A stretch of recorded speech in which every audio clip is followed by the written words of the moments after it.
Hey, cats, what's good? Today we're going to touch on Mike Pence. We're going to touch on censorship around the globe, featuring the World Economic Forum and the EU. We have a Democrat resigning in Colorado, and more censorship. Only this time, apparently, it's a celebration. So, you want to hear about it? There you go. Who can take your money? Who can take your money? With a twinkle in their eye. A twinkle in their eye. Take it all away and give it to some other guy. The government. The government. The government can. The government can.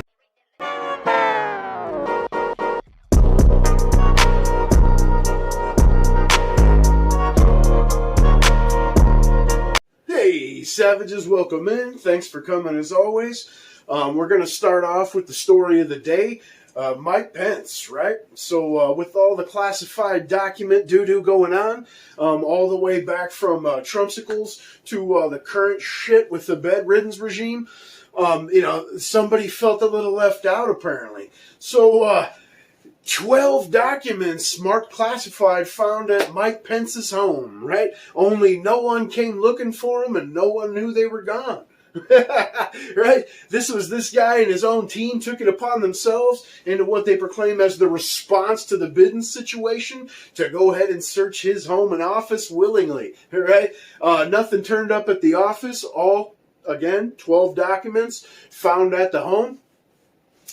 They contacted the DOJ immediately, Department of Archives there, and the differing situation here between what you just saw with Biden's and what you saw with Trump comparatively is they didn't even come for it. Even after it was made aware, nobody was put on a detail, and instead of leave them put, we'll come get them, they literally requested immediate possession. So Pence had someone drive from his Indiana home to D.C. to get her done, right? You got to ask yourself, what is this about? Is this a dude that's polling at 6%, trying to stay relevant to run against Trumpsicles? Right? Or is this dude in fear of what's to come, which I proclaimed previously in episodes? My take on it is that it was a kill of two birds with one stone situation. But now, is Mike Pence worried he's going to get involved, or is he trying to involve himself? I don't know. You be the judge, right? But moving on, World Economic Forum, right? So they had a panel on myths and disinformation online featuring none other than Mr. Potato Head Stetler, right? But an even more interesting guest as speaker that they had there was the old lizard skin EU Commission Vice President for Values and Transparency, right? Vera Jourova, absolute fucking reptile. Came out and attacked Elon Musk directly, right? And says that since he took over Twitter, slightly less free speech means a cesspool of hate and disinformation, right? She says with his freedom of speech absolutism, that that they're trying to protect speech as well, but at the same time, we cannot accept illegal content online, right? Which is anything dissenting or questioning or telling the lizards to suck D, right? Her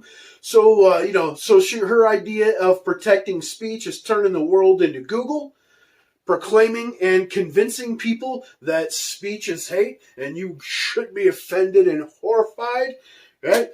She says, we will have illegal hate speech in America. Okay? I'll let you see that little clip for yourself real quick. Well, we need the people who understand the language and the case law in the country. Because what qualifies as hate speech, as illegal hate speech, which you will have soon also in the US. I think that we have a strong reason why we have this in the criminal law. We need the platforms to simply work with the language and to identify such cases. The AI would be too dangerous. Right? Reptilian is all hell. So, again, why would they push so hard to stop you from being able to speak your mind if they didn't fear what was coming out of it? All right? And trying to convince the mass population that they should be afraid of their families, neighbors, friends, whatever's opinion. You know what I mean? It's absolutely ridiculous, and these people want to be the lizard overlords. They know best, but they sure as hell won't debate you. You know what I mean? And online, I mean, if I've seen attempts, but they are crushed almost immediately with stats and their own math, right? And so then it moves on to trying to gaslight you into saying something that they can point a finger and racists and rather Nazis. I mean, these people are the absolute worst on the planet, and they think because they have more money than you that they need to just crush your will and control everything about your life. You know what I mean? That's their idea of protecting speech. All right, but moving on. Colorado, all right, we have a Dem rep there, Tracy Burnett. She's recently resigned after charges were sent out for her arrest. She went and turned herself in, was released on $10,000 bond, and the charges all connected to her election. Wow, go figure. So they're talking attempting to influence a public election, or I'm sorry, a public servant, forgery, providing false docs about a residence, perjury, and procuring false registration. Right? I mean, basically, this is a Santos situation, only on a smaller state scale, and it's a Democrat, so you're not hearing about the shit in the news. You know what I mean? But this one lied to the point to where it was a legal issue, and so she's out of there. But they already have 7 Dems, of course, that have registered to run for her seat. So it's not like you're going to get any kind of righty or freedom-minded person in that chair. All right, but moving on here. The New York Times, right? They have absolutely come out with the hand in hand with the old E's, U's, and the WEF, and they're celebrating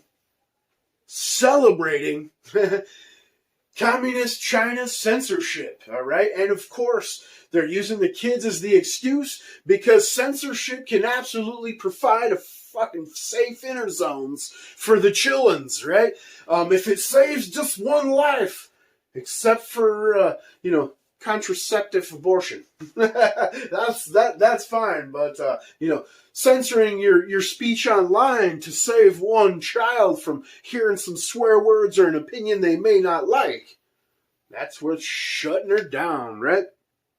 And they're also saying, as you can imagine, this is full-on Orwellian. It literally says that mass surveillance has its own freedom, right? War is peace, 2 and 2 is 5. You know the spell. I mean, this is exactly what we were warned about. You went from 1984 being a warning manual to, it becoming an essential, reference Bible for the left, apparently. This is, again, exactly what Orwell tried to tell you was going to happen, right? But you guys tell me in the comments, like, share, subscribe, tell me to fuck off. Smell you later. We're not against the Republicans. We're not against the Republicrats. We are against those MAGA thugs. Thugs.